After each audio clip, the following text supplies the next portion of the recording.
अब एमा बताओ कै सीढ़ी बनी? आ 7 बनी है ना। अब तुम्हें सबसे पहली सीढ़ी से चढ़े है, इकाई से। इकाई से शुरू करो। इकाई, दहाई, 10 लाख। ठीक। अब एक के साथे साथे जब संख्या लिख, एक के मतलब का साथे साथे संख्या लिख दी जाए हर सीढ़ी पे, तब वो तू जान जाबो।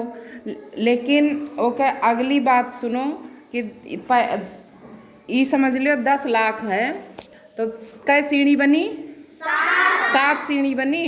एक के मतलब एमा कै संख्या हुए? 10 लाख तक के बनी है ना। अगर 7 सीढ़ी बनी है तो 7 संख्या 10 लाख तक है। अगर केवल एक सीढ़ी बनी है तो इकाई, दूसर की भी बन गई तो 2 संख्या दहाई हो गई। हमेशा यही देखते हो, जैसे 9 तक इकाई पढ़ते हो, लेकिन जैसे दहाई बनती है उसमें 2 संख्या बन जाती है ना, 1 और 0। फिर उसके बाद 2 संख्या वाला चलता रहता है। जब तक वो सैकड़ा नहीं पूरा करता तब तक 2 संख्या वाला ही चलता रहता है। जहाँ 2 संख्याएं लिखी हैं वो केवल इकाई और दहाई है। और अगर तीसरी संख्या आ गई तो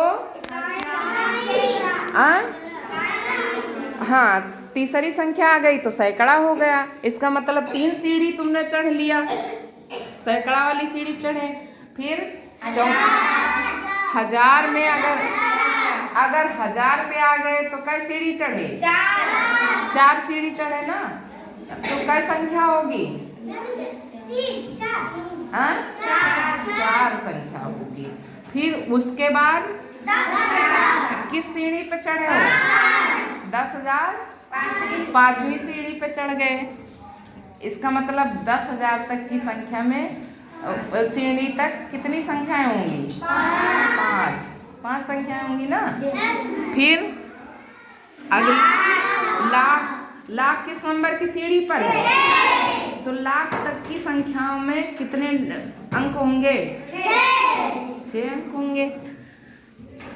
फिर अगली सीढ़ी कौन सी है? 10 लाख। अब किस नंबर की सीढ़ी है? 7वीं।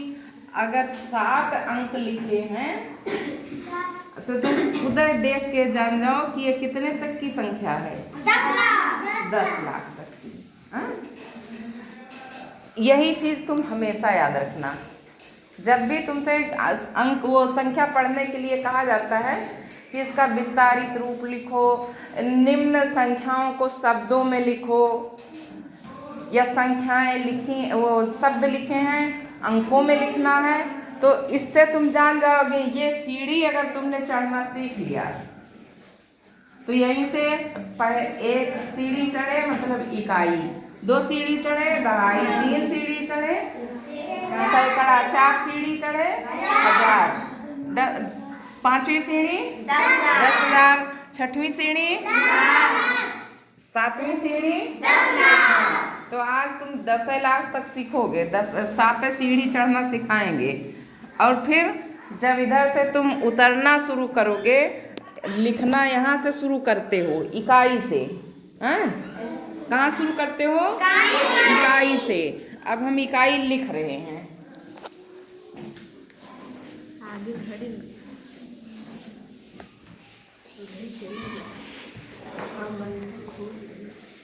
दो इकाई, 3 दहाई, 4 सैकड़ा, 6,000, 7,000, 8,000।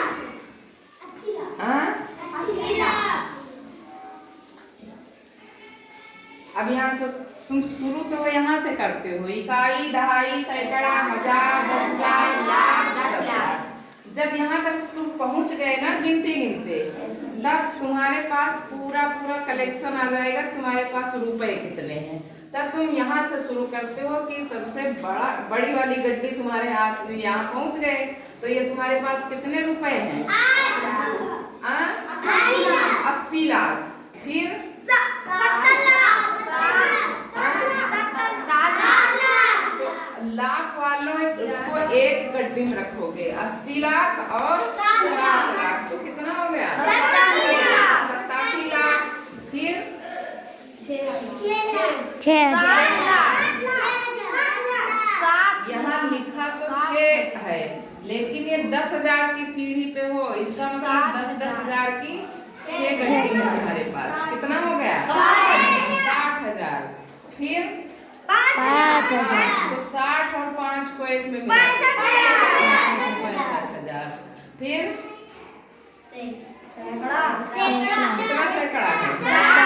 तो इसको क्या बोलोगे? 400। समझ रहे हो इसका मतलब? फिर 3 मतलब कितने रुपए?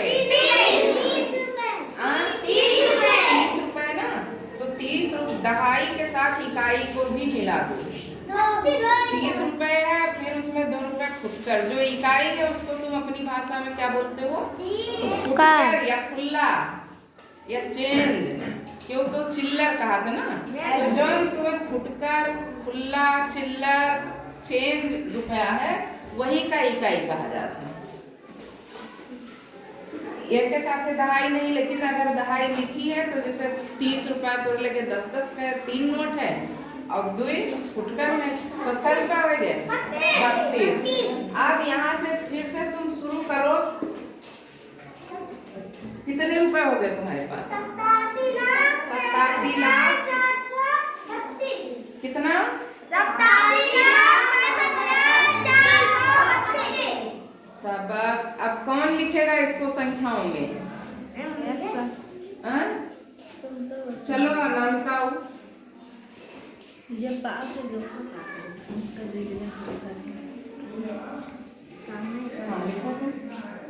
87,65,000। फटाफट लिख दो जल्दी से।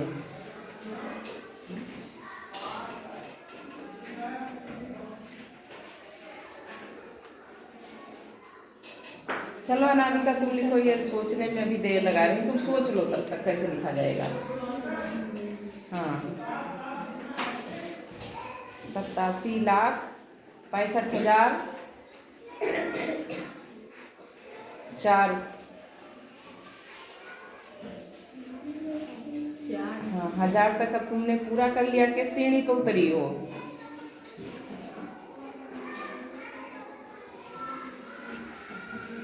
हाँ हाँ, सही लिख रही हो। अब सबसे नीचे वाली सीढ़ी को लिख दो। शाबाश। फिर से बोल के बता दो कितना लिख दिया तुमने? 87 लाख। हाँ, 65,000। गुड। हाँ, किस नंबर पे है? अगर नहीं समझ में आ रहा, सीढ़ी देखो कि सीढ़ी पे लिखा हुआ है 4। सैकड़ा। हाँ, तो क्या बोलोगी सैकड़े को? 432। अरे गुड, ताली बजा दो इनके लिए सब लोग।